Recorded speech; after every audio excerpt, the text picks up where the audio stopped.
The natural-born crusher Takeru Sagawa officially retired. Oh my god, what a fight. This fight was insanely awesome. After 5 rounds of war, Takeru knocked out Rodtang. Man, this was so peak. We're gonna talk about the fight and the impact Takeru had on kickboxing. Of course, you need 2 to tango, so we're gonna talk about, Rodtang, his loss, but also the controversy surrounding him and what the future holds for him. While I actually said I wouldn't do these recap shows anymore for the time being, I will be talking about the whole card of One Samurai. Of course, only talk about the kickboxing portion of the card because there were some great fights. Because they need to be discussed. In other news, I want to talk about Chico Kwasi, who became a multi-divisional champion in glory last weekend, which is an amazing performance by defeating the Beyond Kick pound for pound #2 fighter of the world, Donovan Wisse. My name is Kimball, I'm the kickboxing nerd, and welcome to another video where I talk about kickboxing. Also, don't forget to like, subscribe, join the conversation in the comments, it's much appreciated. Yes, I know, I said I wasn't planning on doing any recap shows anymore, but with Takeru retiring, I just had to make a video because Takeru is just a legend in the sport and he's done so much. And again, the fight was so awesome. I really needed to talk about this. I couldn't restrain myself. So if this video does well, maybe I'll be doing more videos like this where I talk about events and such. Because in the previous video, I talked about doing only timeless videos where I talk about certain topics. But again, man, the fight was so peak. So what I've been up to, it's been a while, but I've been working in the background on different videos, and one of them is a video about trash talking in kickboxing. And you know what? At the end of this video, I will show you guys a preview because I'm pretty happy how the video is turning out. Alright, let's talk about One Samurai 1 that took place in Japan last Wednesday, the 29th of April, of course with Takeru and Rodtang headlining, with many other big fights like Yuki Yoza versus Jonathan Haggerty, Marat Grigorian and Kaito, Hiroki Akimoto was on the card as well. Amazing fight card. So let's talk about the fights. So let's first talk about One Samurai. If you have been watching my videos, then you know that I've been quite critical about One Championship because they used to be mostly in the super fight business. What I mean with that is that they usually book big fights and there aren't a lot of divisions that are being built in kickboxing. Maybe they do in Muay Thai or in MMA, but to be honest, I am not really following those sports, so I'll be only focusing on the kickboxing portion of One Championship. And in that regard, One Championship hasn't built a lot of stars. Of course, they have built Rodtang, Superleg, and Jonathan Haggerty. But guys like Takeru, Yuki Yoza, they all come from other organizations. They got brought in and they got matched up with big fighters to create a super fight, which is awesome, don't get me wrong. But the lack of a very depth divisions, made me like, what's the future of certain divisions? For example, like One's lightweight division, the 77 kg division with Region Airsel at its top. What's gonna happen with it in the future? Because I have no idea who will be the next contender. So there was a lot of criticism coming from me, but with One Championship announcing that they will be focusing a lot more on Japan, originally planning on doing monthly events. Of course, Samurai 2 is announced to go down in August, which doesn't mean it's monthly, but they are willing to invest. And they're trying to fill up, the lower weight divisions with talent from Japan, also other countries. But I feel like they now have a bit of a more clear vision of what they want to do for the future of kickboxing. So let's talk about the event because, while this event had an amazing main event, had some great fights, it was honestly a lot of fun, but to be honest, it wasn't amazing. I gotta be honest with that. And that's because I am not a big fan of MMA and Muay Thai, which means for me, this event took way too long. 8 hours of watching. I got quite tired afterwards. If these kickboxing fights would be next to each other, man, I would be really stoked because most of the fights were quite fun, some disappointed a little bit, but I had a good time. So before we're gonna talk about Takeru and Rodtang, like always, I start at the bottom of the card and work myself up to the main event. The first fight is in One's flyweight division, the 61.2 kilogram division. Of course, we're talking about a Japanese affair between Taiki Naito and Hiyu. Of course, Naito won the fight by decision, a unanimous decision. Naito outscored Hiyu relatively easily, pretty comfortably by using low kicks, distance control, and that's a big win for him because Hiyu has been regarded as a big prospect in One Championship, has been undefeated, and he's the one who put his first loss on his record, which meant something. So Naito is on a 3-fight winning streak, to buy Muay Thai. So my question is he going to continue in kickboxing or is he going to return to Muay Thai? Whatever his choice is, there are many options. If I look at the division, of course I'm looking at a guy who is both, you know, a Muay Thai fighter as well as a kickbox fighter, and of course one name pops up, and that's Superleg. Superleg does have 2 losses, but those fights were in another division, so maybe we could do a fight like this in Japan. The next kickboxing fight on this card is in the strawweight division, otherwise known as the 56.7 kg division, with the talented Toki Tamaru defeating Toma Kuroda by unanimous decision. Of course, this was the highly anticipated debut for Toki, but to be honest, this fight wasn't really what I'd expected. I expected a little bit more, a little bit more fireworks, I think. Maybe it was a little bit wishful thinking, but you know, he's been regarded as one of the best. Of course, he fought before in Rise, he had a great run, lost his last fight against Shiro, ended up going to one championship, but still, you know, I had high hopes. He fought against Toma Kuroda. He's of course a former K1 champion, but in one championship, his results are pretty mixed, which is sad to see because he used to be pretty good with his hands, but for some reason he just can't get it to work. Toki used a lot of distance control, a lot of low kicks, which, you know, were the name of the game. What's kind of funny and sad at the same time when they announced the winner, because they both start their names with To. When Toki was announced, Toma thought he won the fight and he didn't. I had to chuckle, which feels bad. So what's next for these fighters? You know, for the winner, Toki Tamaru, you know, without a ranking, it's quite difficult, you know, it's hard to say what's next for them. But I think, you know, if he fights 2 or 3 great fights, maybe one with knockout, you know, he could be up for a title shot fight against Jonathan DiBella. That would be a great fight. You know, for Toma Kuroda, I think he should be, you know, get more experience and get a little bit more wins. Maybe even fight against, you know, some lesser opponents, because Toki Tamaru is one of the best. It's not an easy, it wouldn't be an easy feat if he did defeat him. So most people would get a hard time fighting Toki. In the next kickboxing fight of the night, we have Hiromi Wajima defeating Ricardo Bravo by unanimous decision. This fight took place in the featherweight division, otherwise known as the 70.3 kilogram division. This is basically the lightweight division of in Glory. You know, in one championship they decided to give all the divisions a different name, like they choose a weight class lower. So lightweight is featherweight, welterweight is lightweight. It's a little bit weird, but at the same time it is what it is. Anyway, this is Hiromi Wajima's first win in one championship. Of course, he came off a loss against Nabil Anane, who stepped in on late notice.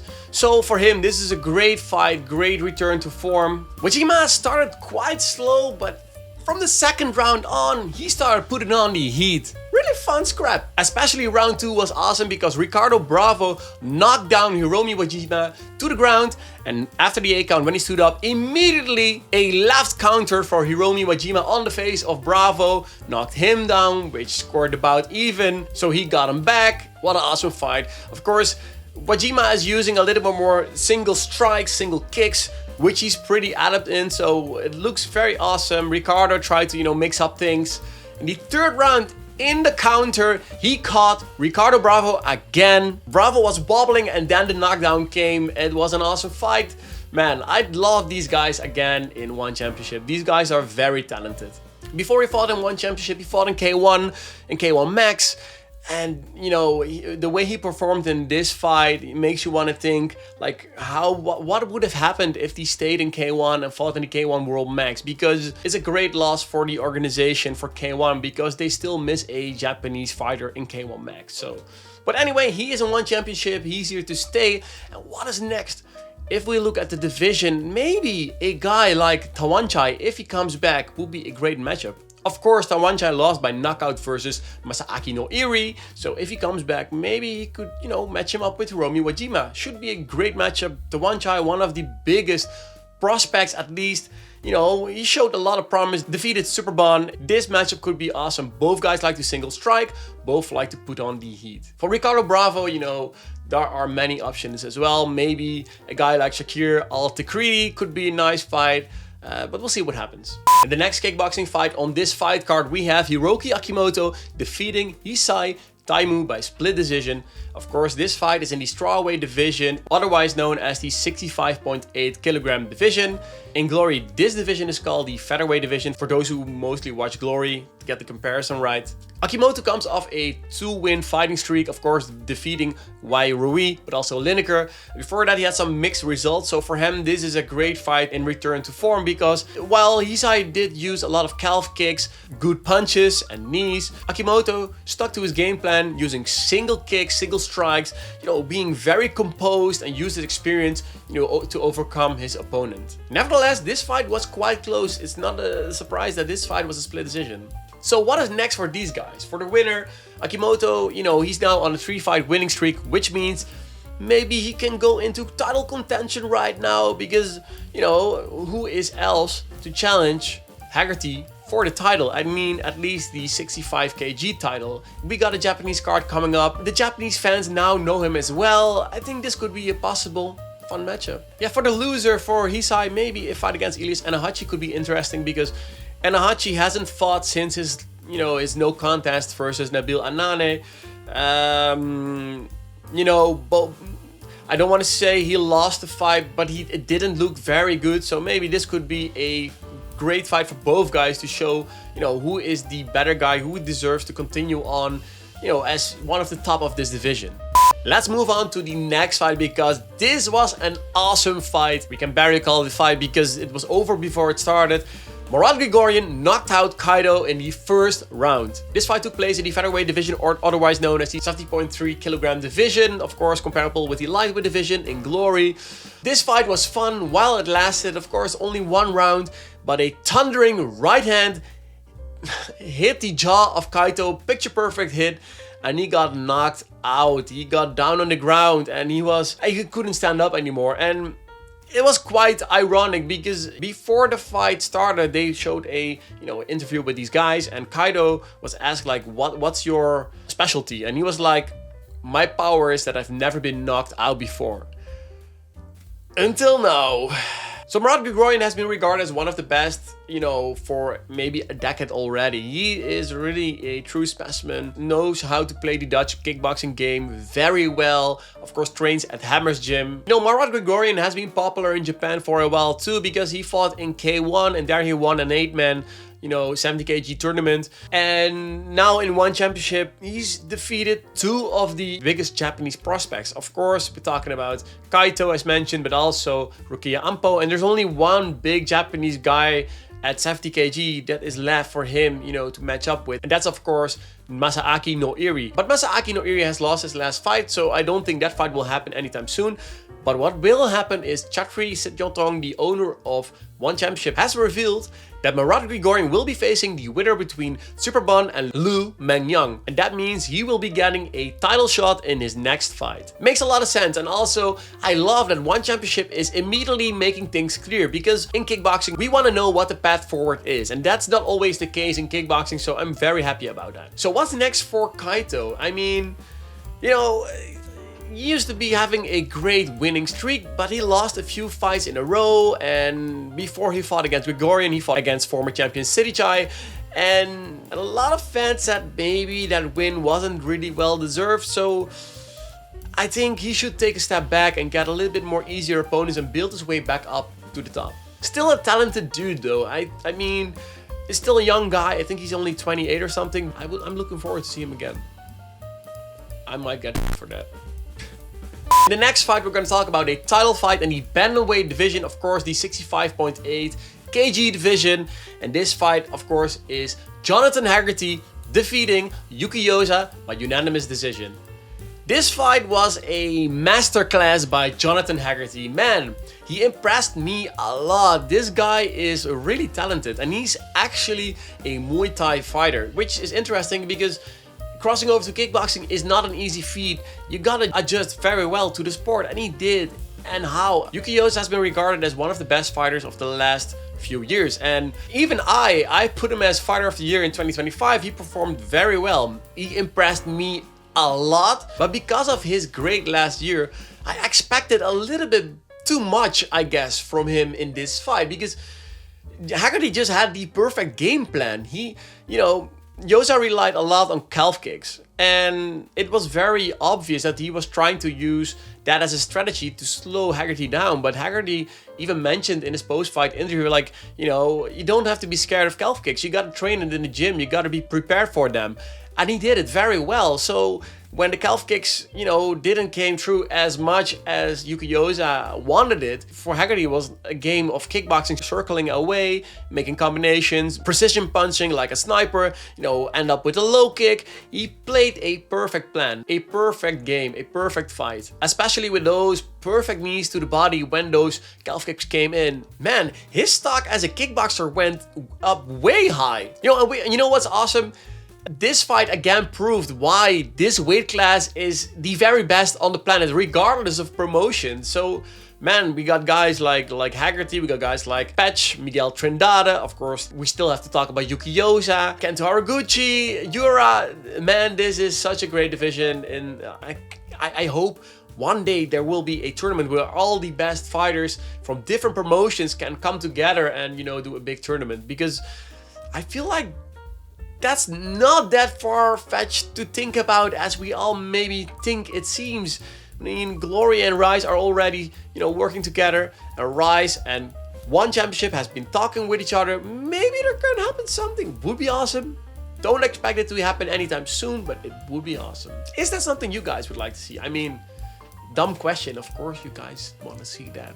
So what is next for, you know, Jonathan Haggerty? Maybe possibly a fight against Akimoto, who is on a 3-fight winning streak. Maybe a fight in Japan at One Samurai #2. That could be something. But I wouldn't be surprised if that fight doesn't take place yet. So if he wants to fight something different instead, maybe a rematch against Super Leg in Muay Thai, because he lost 2 times from Super Leg in Muay Thai, so this could be something of a redemption arc or sorts. So what's next for Yuki Yoza? I mean, he was visibly affected by the loss. Very curious about what his next step will be. I hope to see him back soon, because he still is a very, very talented fighter. And of course, he talked a lot about Nabil Anand. Maybe that could be a great match, because Anand lost his last fight as well. Put those two together and you got a great match. You got a great story to build. Finally, we can talk about the main event of the evening.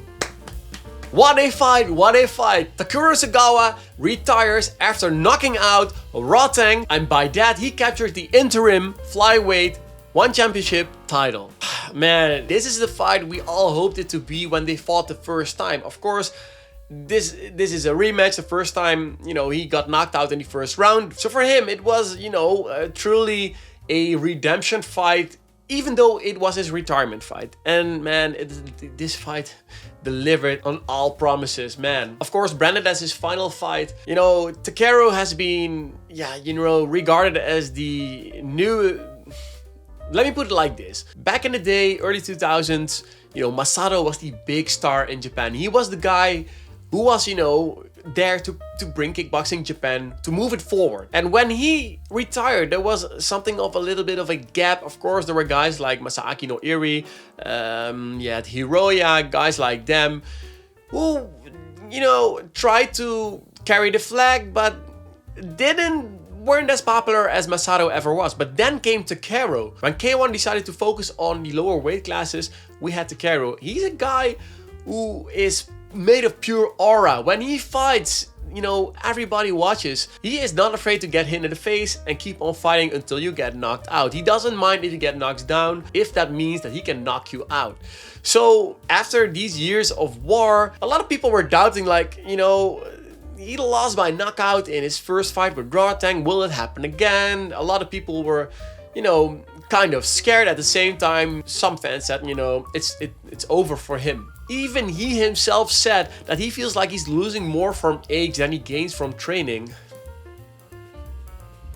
So when the fight happened, you know, people were very divided on who would be winning this fight. Me personally, I decided not to predict anything, because last time I predicted that Takeru would win. Did not happen, did not end up happening. So this time I let you guys do the predicting, but I'm pretty happy about the result, because last time I thought Takeru would win, now he has won.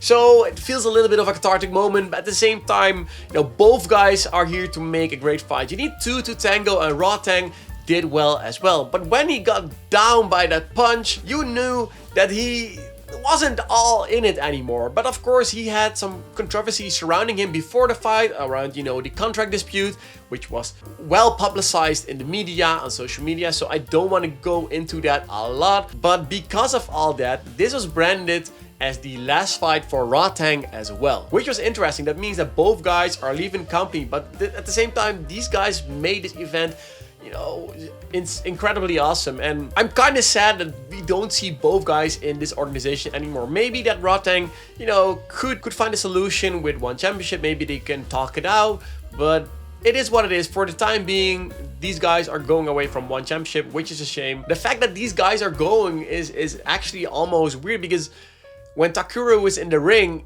man, he was having so much fun. He was getting hit in the face clearly, and he was just smiling through all that. Imagine you're fighting someone, you hit him with all your force, and he keeps smiling at you. That guy was having fun. How can this man retire? He was having so much fun. I almost don't want him to retire. At the same time, I wish him well in his retirement. But man, alright, let's talk about the fight itself a little bit. The fight went as we all expected. They were trading shots, then stood in the middle. Was awesome. But all of a sudden, you know, Takeru knocked Rodtang down with a perfectly timed punch. Rodtang complained that it was a slip, but in the replay, it was clearly a knockdown. Clearly hit on the face. In the last round, Takeru knocked him down again. Eventually, there were a total of 4 knockdowns, which made the referee wave the fight off, and Takeru wins his fight, his retirement fight, and captures the interim title as well. So that's a goodbye gift for him, because we all know that this interim title wasn't really deserved, but it doesn't matter. It is just a farewell gift. And you know, I'm not a very big fan of interim titles, but this was one of the few times I was like, it's fine. So what's next for these guys? Of course, for Takeru, he's going to retire. In his post-fight interview, he mentioned that he wants to do everything to promote the sport, which is awesome, because you know, we need great ambassadors as well as great fighters. But for me, my personal opinion, I wanted a trilogy fight, because now they have one apiece. You know, Rodtang won by knockout, Takeru won by knockout. So we actually, to be honest, we just need another one, but probably not gonna happen. But it is what it is. I am very happy for Takeru. I wish him the best. I hope he has a great retirement. So let's talk about Rodtang. Of course, as mentioned, you know, he has got a contract dispute. I hope everything works out, and for both Rodtang as one championship, and we'll be seeing him back, because he's still, you know, a one championship star, and this organization needs stars to survive. So in conclusion, I had a fun time watching One Samurai. Of course, as mentioned, it was fun, it wasn't fantastic, but the last fight truly delivered, and that makes up for every fight that was a little bit mid. So in that regard, I'm happy. Of course, as mentioned, Chatri announced a few months ago that they will be doing monthly samurai shows. That will not be happening, because the first event after this one will take place on 8 August. That will be the date for One Samurai, of course, again in Japan. Maybe they will do monthly events after that one, but for the time being, it will take a few months before they come back. Like always, they've been doing Muay Thai every week, so that will be returning to something I'm not gonna talk about, but I know some of you guys do enjoy Muay Thai, so for you guys, I hope you have a great time. What I wanted to mention as well is I'm also working on a video where I talk about JKICK, Japanese kickboxing, and one championship does hold events in Japan, but I ask myself, like, can we regard one championship as JKICK, like in, you know, what a lot of people regard as JKICK? So it's not necessarily kickboxing in Japan. I mean, the atmosphere, the vibe, everything is surrounding it.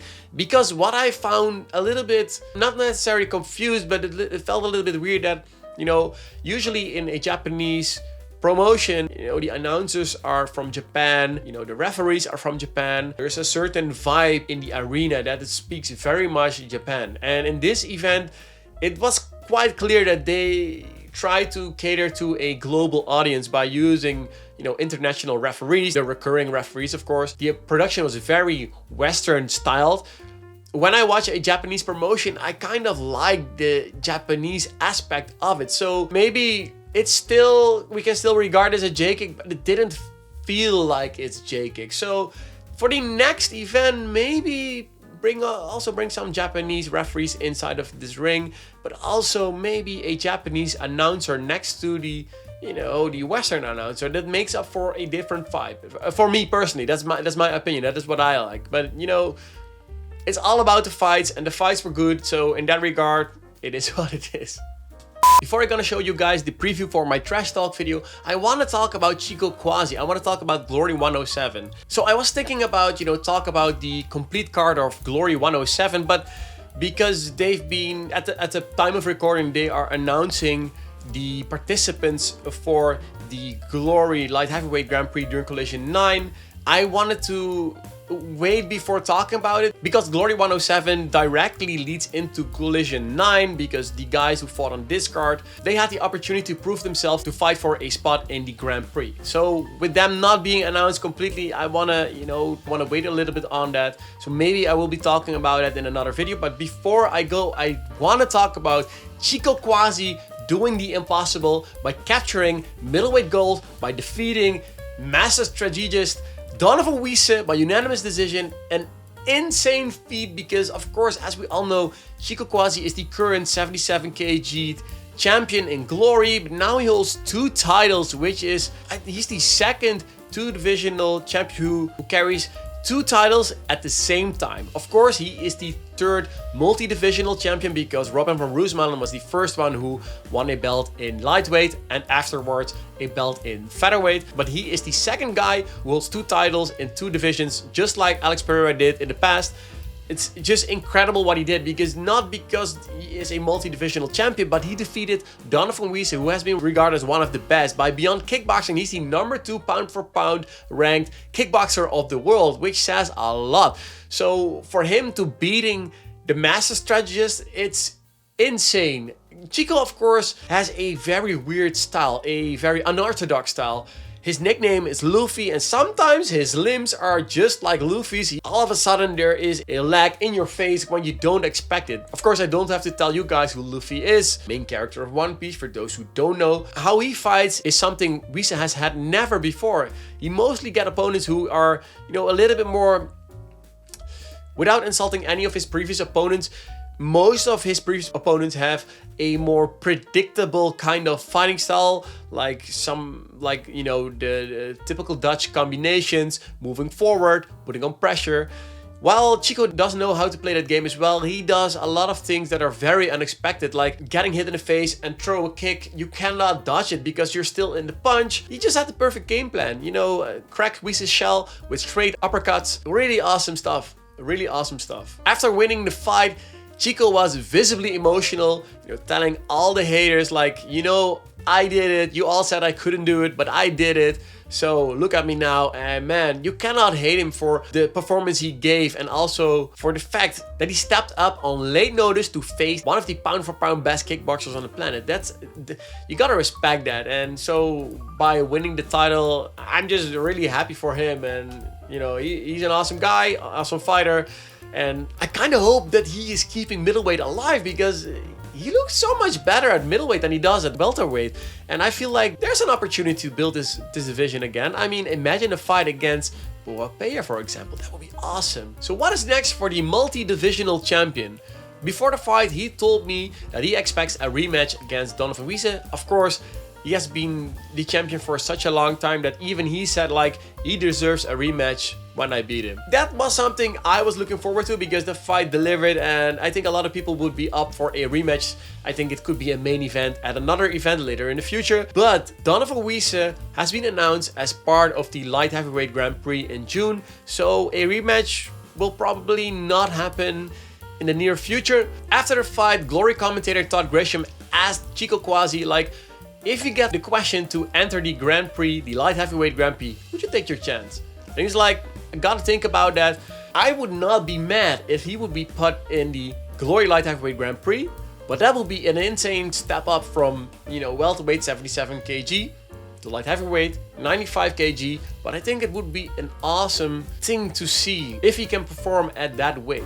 Completely different from what we all expected this year to start off with. He also mentioned that he expects, to return to welterweight as well, because he lost against Theodore Ristov in a tournament, and he of course wants a rematch. So it could be that he gets a title fight against Ristov. So it could possibly be that Theodore Ristov will be his next challenger for his welterweight belt, or maybe at the announced welterweight Grand Prix later this year could be something as well. As you can see, there are many paths for Chico to go into, so that's a good place for him to be in. So what's next for Donovan Wisse? Already mentioned that he is going to participate in the Glory Light Heavyweight Grand Prix. It's still unknown who will be his opponent. I expect them to do a random draw, should be good. If this video does well, then you can expect me to return to talk about the Glory Grand Prix, because, you know, while maybe big names like Milos Svetichanin, Mori Kroma, Buzit are not entering in this tournament, it's still looking to shape up like a very fun, entertaining tournament. And, you know, we also need new talent in this division. Of course, guys like Donovan Wisse moving up is awesome. During Glory 107, there were some guys who performed very well. Think about Mohamed Touchassi, who is entered. Jem Caceres also entering this Grand Prix in June. Awesome stuff. You know, looking forward to it. So I'm definitely be watching. If you want me to make a video about the Glory Light Heavyweight Grand Prix, let it know down in the comments. Thank you again for watching this video. This will not be a weekly thing, but let me know what you think about this video. Also, don't forget to like and subscribe and share this video with your friends, because my goal has always been to spread the beauty of the sport of kickboxing with everybody who wants to watch and hear about it. While we all love this sport, it still sometimes feels like this is still a niche, and I just want this sport to grow as big as it can be. Thank you for watching. Until the next one. Alright, as promised, a preview of my trash talk video. Actions speak louder than words, but a lot of times it's just words. I promise that he won't make it in the kickboxing ring with me this time. Oh, when the action actually speaks louder than words, well, then you could become something more than just another great fighter. That's it for now. Stay tuned.